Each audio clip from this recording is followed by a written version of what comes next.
You okay there? Clearly.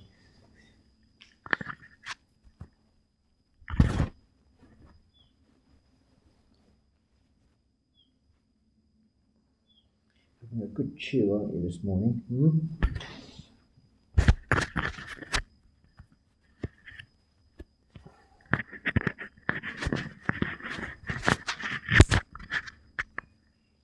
Yes, I think we need to add some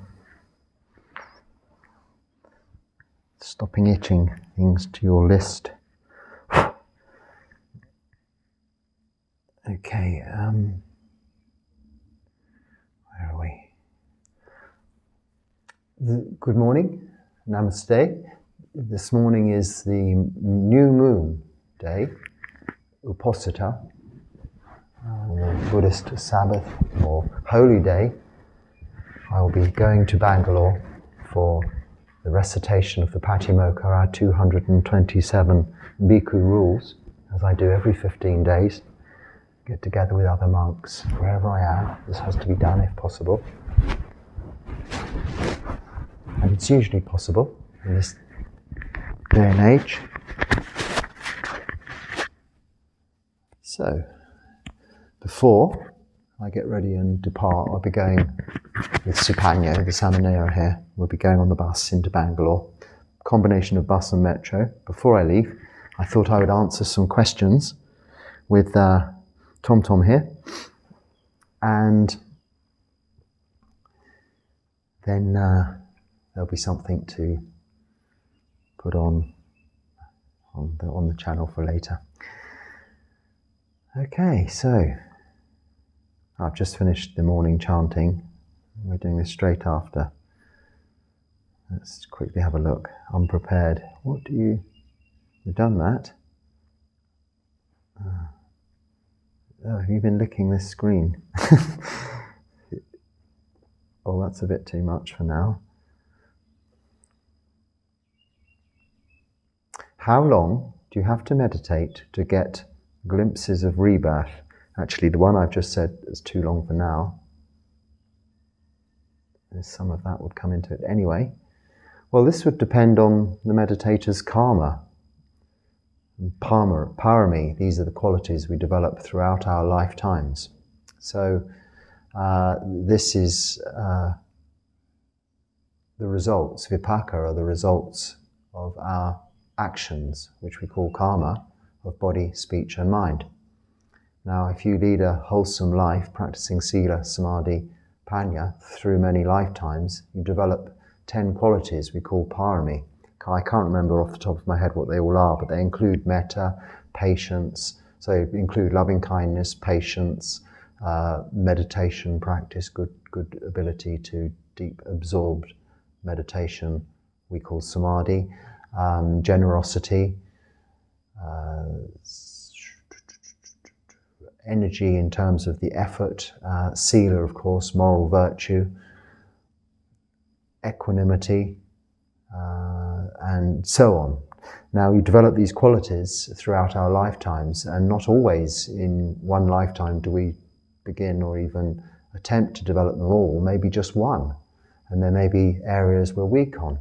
There is then a tendency in future lives to gravitate towards the ones we're stronger on. So when we feel we have a little resistance or aversion towards something, let's say, for instance, it was giving, dana, that we're not inclined to do naturally, then we put a little bit more effort, which is another of the parami, virya, energy, effort in that particular development of that particular parami. This is one good way of boosting your advancement through and progression through the development of these parami. Now, if you've developed good parami, if you've acted with moral virtue and with all good intention, then the ability in meditation to reach deep levels of samadhi or deep absorption becomes easier, because you have less of the 5 hindrances to be obstacles in your way of that. And it is in these levels of deep absorption in samadhi that you may or may not get glimpses of previous lifetimes. So in your question, how long do you have to meditate to get glimpses of rebirth? It solely depends on the meditator and their past actions, both in this life and previous lives. It also depends on your meditation and efforts in that now, in this life.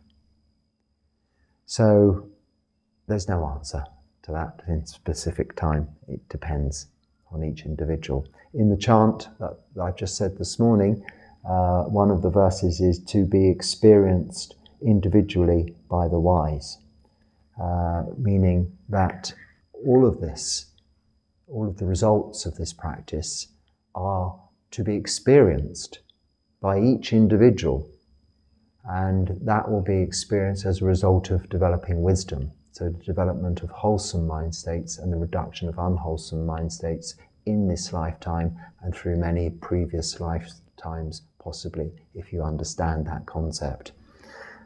So it is all there for the taking if we put in the effort. And the effort requires no more than the practice of sila, moral virtue, samadhi, meditation, and the development of wisdom. So the eradication of unwholesome mind states and the development of wholesome mind states. Okay. That's a bit long. I think we'll come back to this one. Oh, it's very long. This is a bit long.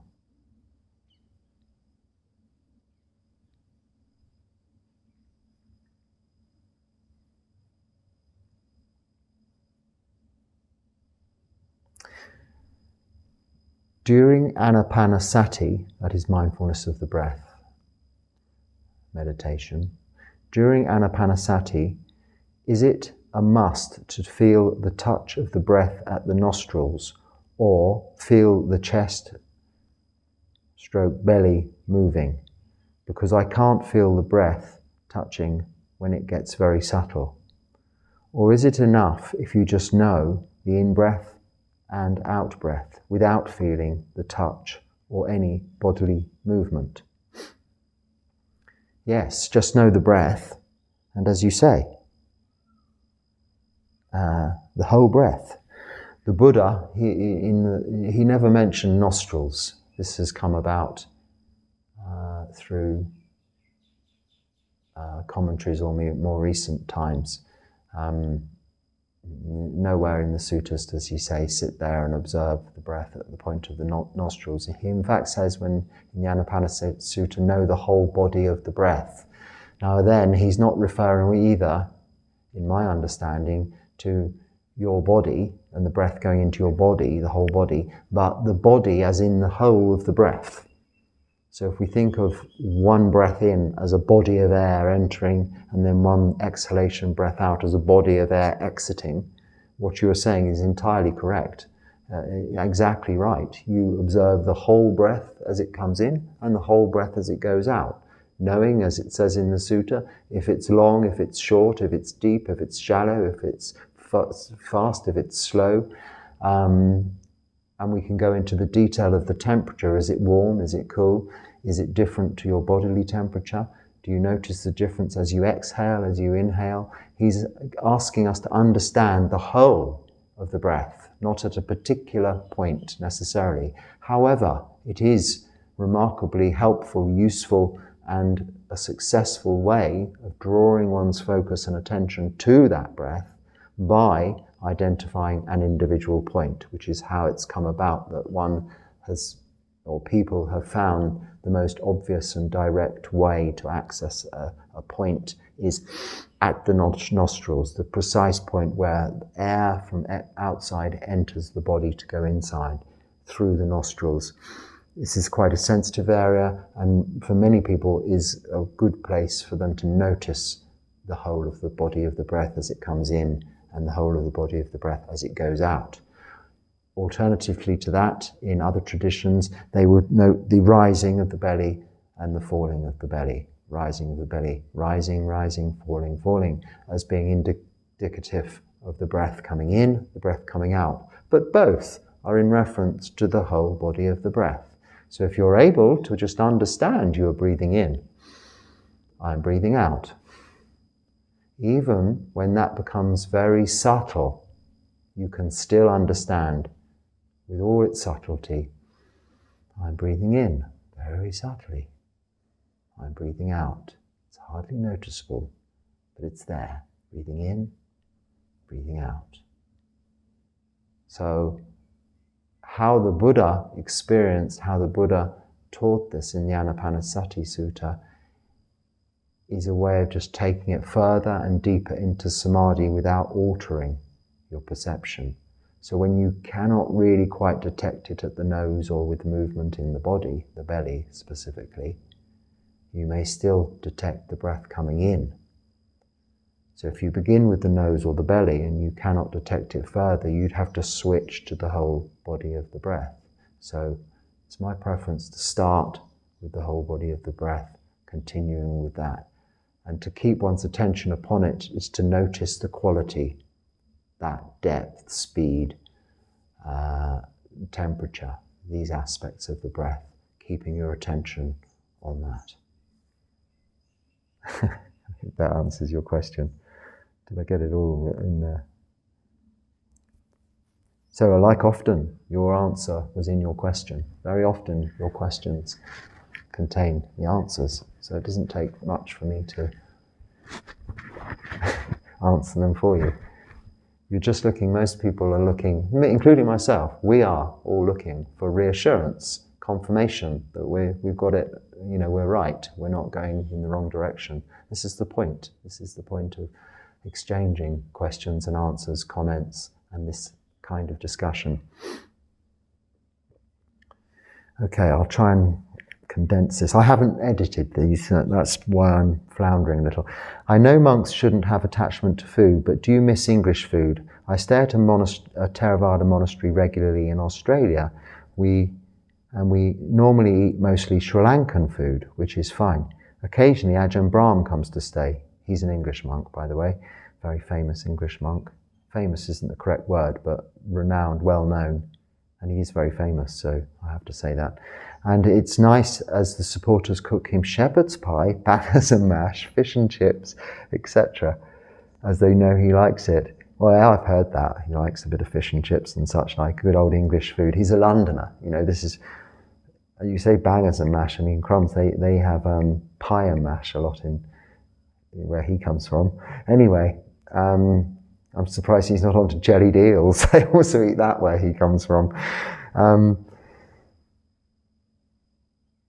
What's the question? I know. You shouldn't have attachment to food, but do you miss English food? Oh, me, do I miss English food? Well, I don't really think about it, so I can't say that I miss it, no. I don't dwell on food. This wouldn't be good. This is like anything in terms of renunciation. We are certain parts of lay life. We, even taking the 8 precepts, music,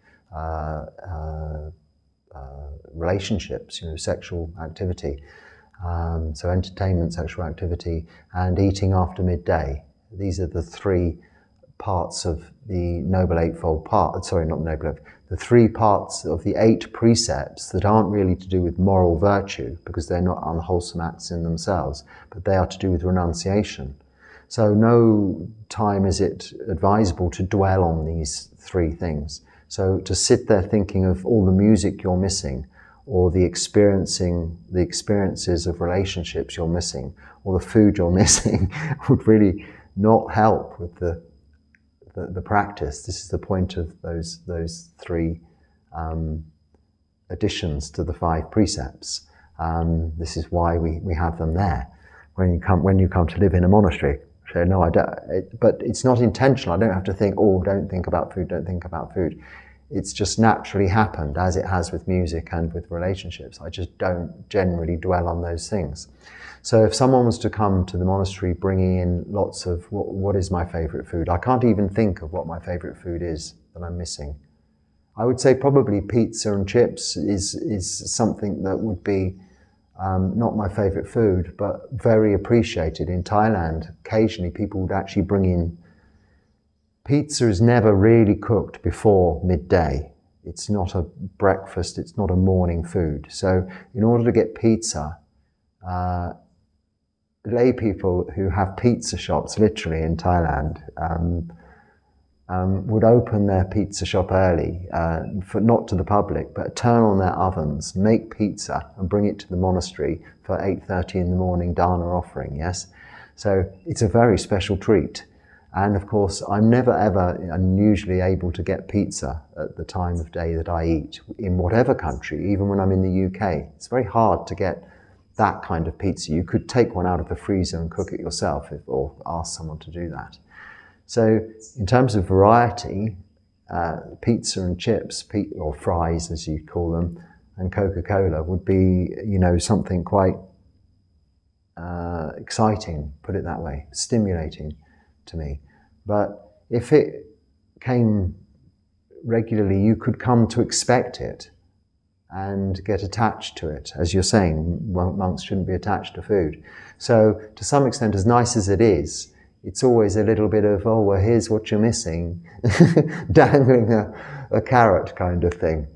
Like, this is why ladies are asked to dress appropriately when they visit the monastery, to be all covered up, as are men.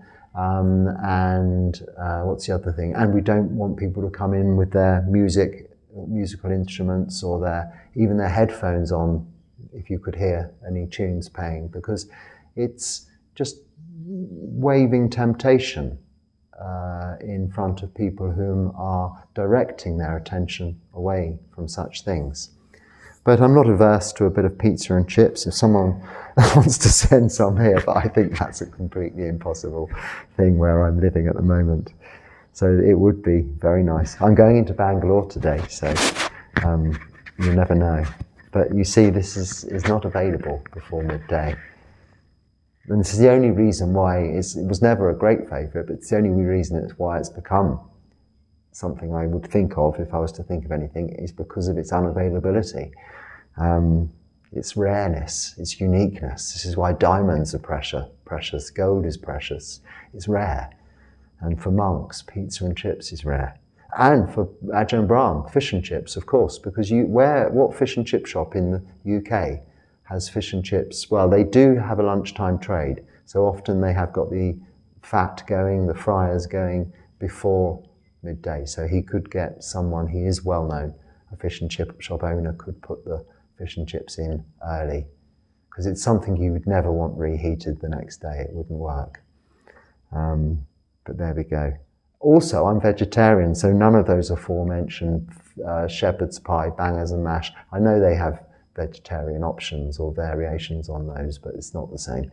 I wouldn't really appreciate them. There are so many wonderful vegetarian foods that I've never understood the point of vegetarian food that mocks, replicates, or tries to be meat. Why have vegetarian lamb cutlets or vegetarian burgers or vegetarian sausages even? I mean, just have vegetables. They're so nice and with spices and herbs and cooked in very special ways are such a fantastic option. Why try and make a carrot or a potato into something it really is not, a steak or a sausage? Let it be what it is and enjoy it for that. Is what I say about food. You can tell I'm hungry because I'm so animated about food. This is the time of day at 5:45 in the morning when probably we're getting into the longest part of the day that I haven't eaten for 24 hours. So, and I won't be now until about 11 o'clock when we get to Bangalore. We'll be eating in Bangalore at the main monastery today. Maybe I'll have a snack for breakfast or something I'll probably still go on Pindabat shortly. I don't think that clock's even working. I keep looking at it. What is the time?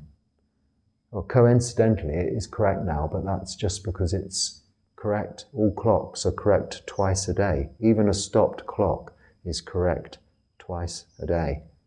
And it just so happens, a few minutes out, this clock, which isn't working now, the battery's run out, is currently correct. In 12 hours, it'll be correct again. Oh, I'm waffling, aren't I? I'm dreaming of becoming a Buddhist monk in Thailand or Sri Lanka. I'm a 41-year-old man from Finland. Well, Anumodana, sadhu, sadhu, sadhu, and my very best wishes to you. There really is no reason why your dreams cannot be realized, why your dreams cannot come true. Just do it. Go to Thailand, go to Sri Lanka, walk into a monastery and express your wish. If they can't arrange it for you there, they will point you in the right direction. If you need advice or any help I can give you, email me. My email address is in the description of these videos, or at least it's in the channel description. It's englishbuddhistmonk@gmail.com. It's there. Anyone who needs any help in that sense. And in fact, there's another question before that. Not so much a question. What have you got on this screen? It's not working so well because TomTom's been licking the screen. A 35-year-old Swedish man, guy. He's been traveling a lot, Vipassana courses. He's going to Thailand to Wat Pa Nanachat, the international Buddhist monastery there. He's asking me,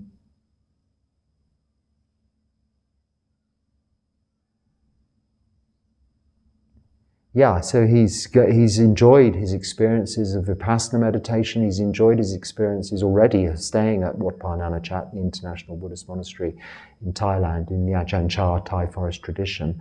And he's really appreciating that renunciation and asking, is it normal to prefer that over and above worldly life and material gains and desires and aspirations and ambition? Well, what is normal? I mean, normal isn't a great word, but I understand where you're coming from. I wouldn't say it's common or even usual, but it's very special to have such aspirations. What can be more special than the realization that the material world is ultimately unsatisfactory and only going to cause suffering? And the aspiration and the wisdom to see that through renunciation and the practice wholeheartedly and devoting oneself 100% to the practice of sila, samadhi, panya, moral virtue, meditation and the development of wisdom is by far the best way to live one's life outside of ordinary family life, worldly life, in a family. Also, as a lay Buddhist, which is just as good an aspiration if one wants to go in that direction, but not so easy to dedicate one's life 100% because, of course, of the attached duties involved with bringing up a family and with relationships. So, of course, it's yes, it's not normal. It's special, but it's not abnormal. Does that make sense? And again, Anumodana sadhu, sadhu, sadhu, many blessings to you. If there's anything more I can provide, I have answered that question more fully. So all of these questions I have already answered directly to you. I don't remember always what I've said or the question until I see it again. Right, okay, I've gone back a bit. I know monks shouldn't, yes. I'm dreaming, yes. Oh, here you go. This is directed at me. And it's a question. Good question. I think the Buddha would say, eat more. You are too slim, bro. He might say bro in the fact that I'm a monk, brother, monk. He would say avuso, which means friend.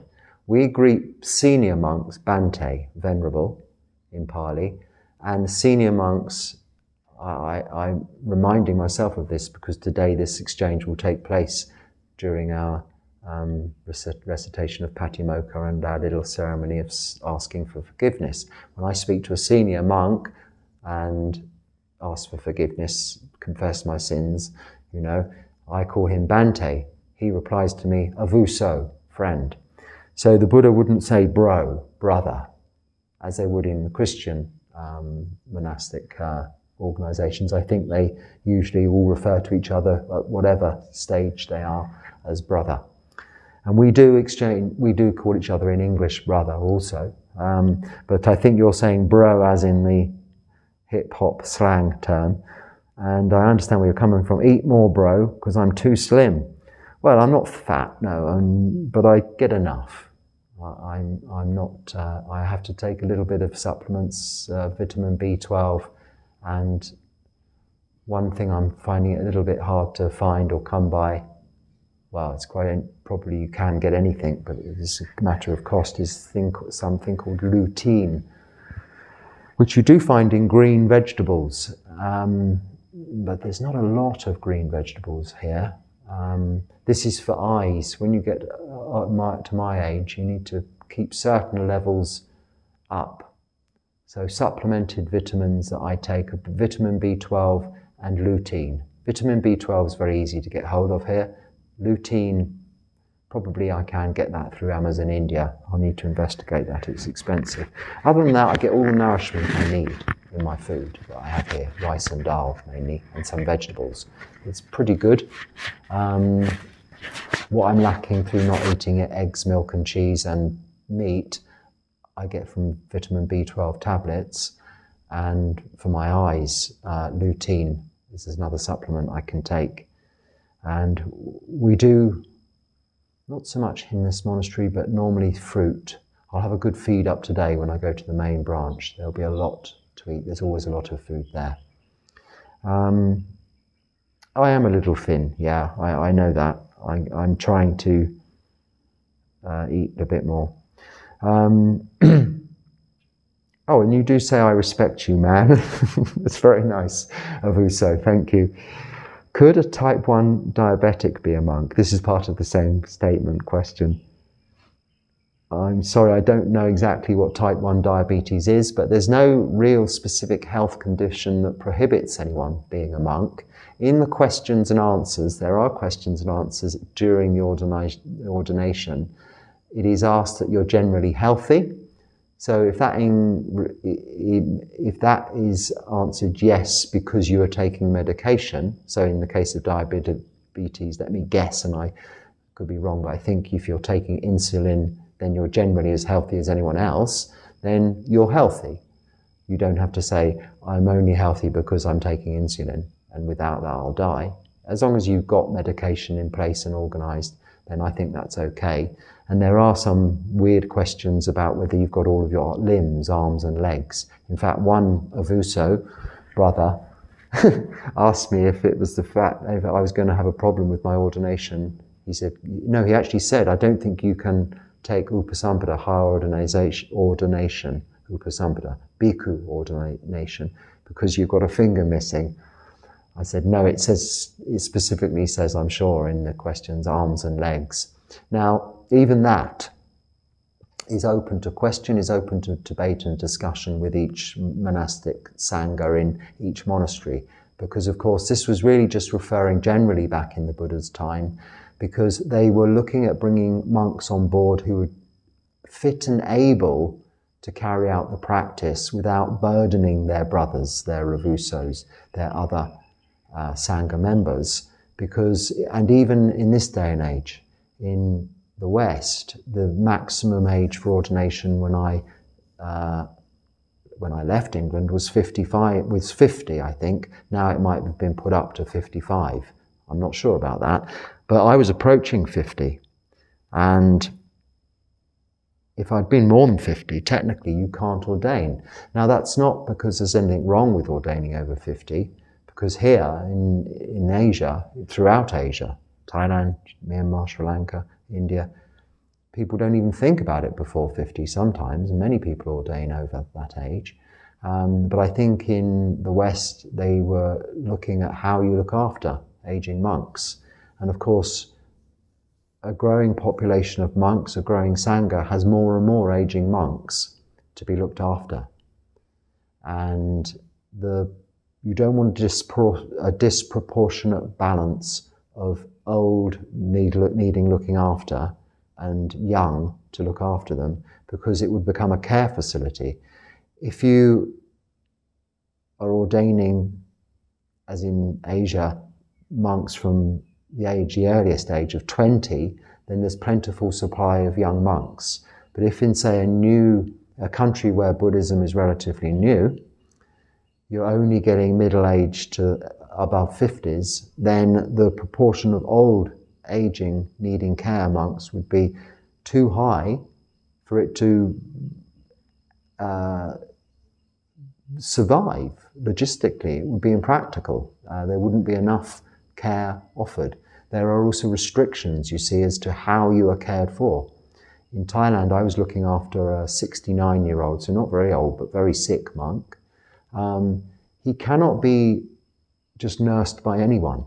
He has to have more or less 24 hours, goes for all monks, 24-hour-a-day care by other bhikkhus, other monks, because of the certain rules we have. So it's very important that this consideration is given. But you're not even asking that. The simple answer to your question is, I'm sure it's fine. I'm pretty sure there are many diabetic monks, that's for sure, because there are many monks who are in sedentary positions in city monasteries who, if you see, are quite, heavy, quite not skinny like me, not too thin, and eat quite a lot, and probably later in life do get some diet. It's quite a common but easily treated condition these days, isn't it? So if that's a concern to you, don't worry about it. But just make sure you let everybody know, and that you have, it might be a general question, or it might be specific, you're thinking of ordaining, in which case another Anumodana sadhu, sadhu, sadhu. That's 3 men so far who want to ordain. Okay, right, so I think that we'll call this the final question. It's all about food today. I must have put a video about food on there, that must be why.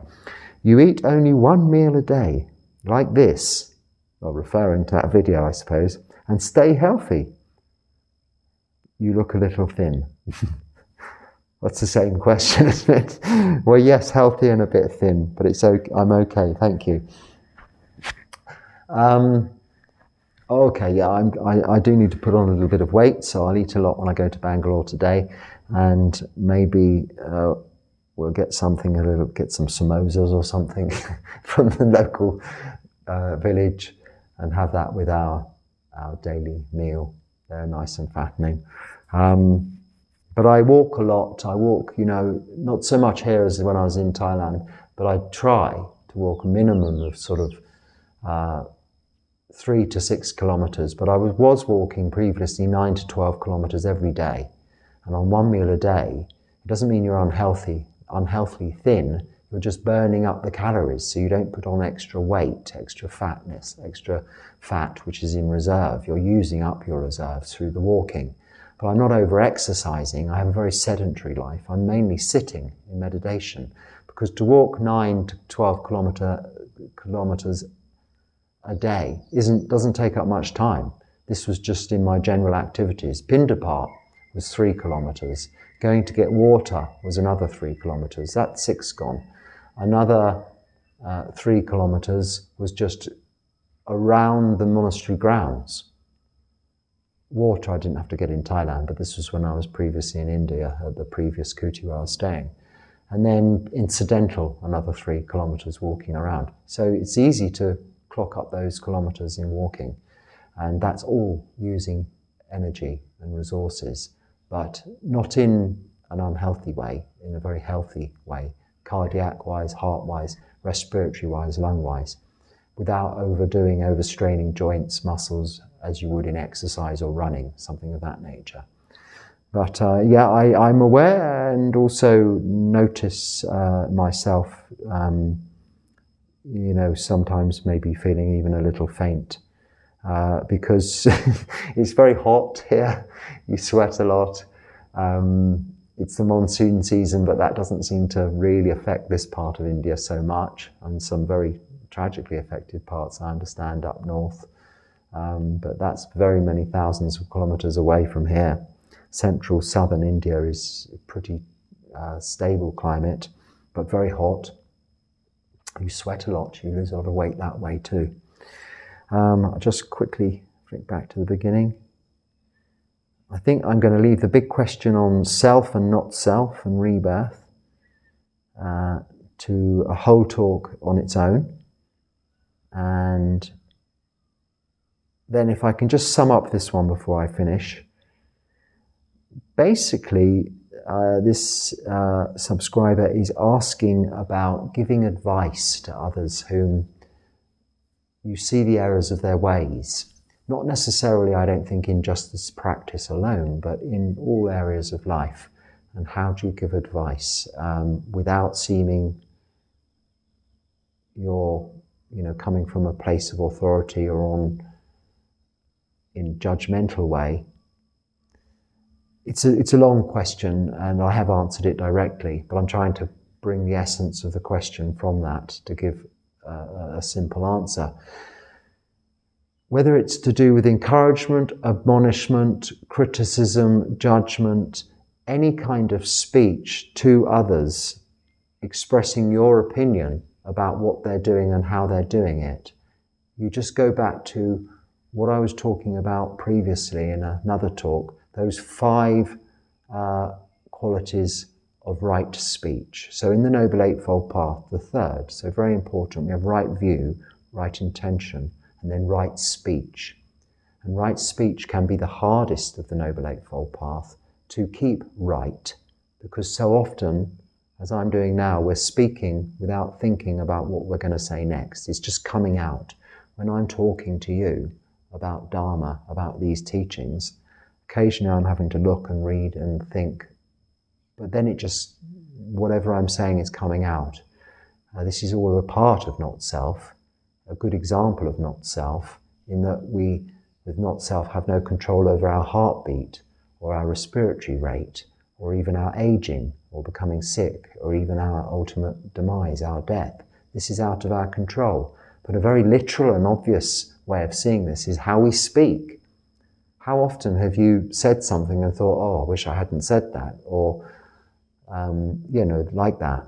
It's a good example, isn't it? You say something, you mean it, but you had no control over it. However mindful you are, however careful you are, you can still speak without thinking prior to what you're saying. So we can employ these 5 qualities, which you just stop for a second before you answer a question. This is the first thing to do. Before you answer any question or before you say anything, stop and just breathe in once. That's enough of a break, a couple of seconds, even 1 second, to interrupt the exit of words, and allows you just a time to re-engage, employ mindfulness over what you're about to say. But then, if you want to really talk about something important, or even not important, whatever you say, if you have the opportunity, try and employ these 5 qualities. Now, if I can remember them, that what you are saying is truthful, timely, so you're saying it at an appropriate time. So I haven't eaten now for nearly 24 hours. It would be an inappropriate time for someone to come and admonish me, or me to admonish them, tell them off, instruct them in the errors of their ways, criticize them, act judgmentally. Why? Because if someone's hungry, they're not going to react well. They're going to be a little overreactive, a little bit more temperamental than normal. So you wait until after lunch, and a suitable time after lunch, once food is digested, to have and you ask, is it okay, is the time now right for me to talk to you about something? Are you available to me? Yeah, this is timely. So truthful, timely. Kind. So you say it kindly, the tone in which you speak, how you speak. So not, don't do it that way. Say, would you mind if I suggested you, not quite as like that, but the tone is very important. So truthful, timely, kindly, so kind. Accurate. So you may see someone doing something and form an impression. They're not doing that right. But they may be doing it a different way for a very particular reason.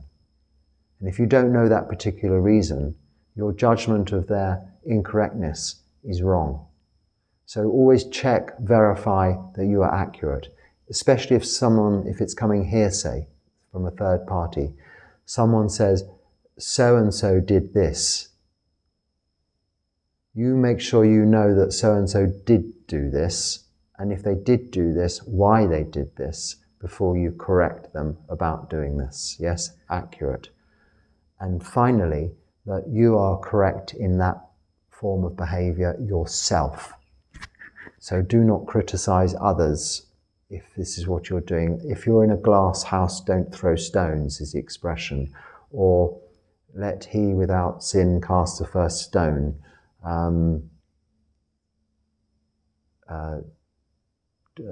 Practice as you preach. There are all these sayings coming from your own experience. Only, don't say to somebody, you must not do this way if this is the way you're doing it. Yes, so from your own experience. So before you say anything in judgment or criticism towards someone else about what they're doing, their behavior, which is the specific question generally, more towards giving people advice, kind advice, helping them on the path. So it's Dharma related, I think, the question mainly. Then just ensure that it's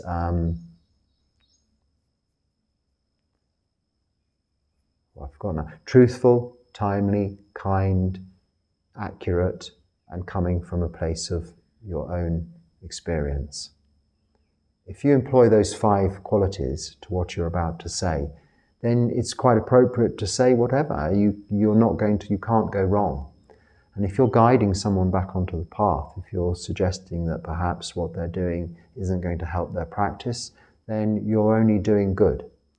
But sometimes it's better to say nothing than get it wrong. So think about it first, and only then, if you can employ those 5 qualities, speak. Otherwise, just wait. The time will arise. The right time will come again in the future, or they may even realize for themselves. And when people realize things for themselves, experientially, it is a much better way of learning. I'm not saying leave everyone to it and let them suffer. Always help, but always employ those 5 qualities. And I think that's probably time. Oh, I keep looking at this. See, before we had no clock, and then I've got used to a clock, and now I've got to get used to that clock. It just needs a battery. I'll mention it. Good. Thank you for sending in these comments and questions. Please keep them coming, and I will keep replying to you. Thank you for watching, and I will speak to you again very soon. In the meantime, I'm going to be going off to Bangalore this morning for Vipassana. Probably, I hope, returning this evening. We may have to stay there overnight this evening if they've got something going on, and then I'll return. Then I'll be returning tomorrow afternoon, because in that case we would stay for the meal there tomorrow. But if I'm there, I'll send you some pictures, make a little video, a talk or something whilst I'm there. And I'm going to be getting TomTom. Thank you for all of your help with that, contributions towards TomTom's welfare. I have ordered some worming tablets on Amazon India. We found some and ordered them. They're not that expensive, but they're coming. So because someone pointed out he could, being a puppy, have some worms issues going on, and that's most likely. So we've got the right kind. We did a lot of research. They're on their way. They'll be here on Friday. Today I'm going to pick up some proper puppy food for him, so he can eat some proper food, and hopefully he will stop looking as thin as I apparently look. Because we're in competition for thinness at the moment, TomTom and I.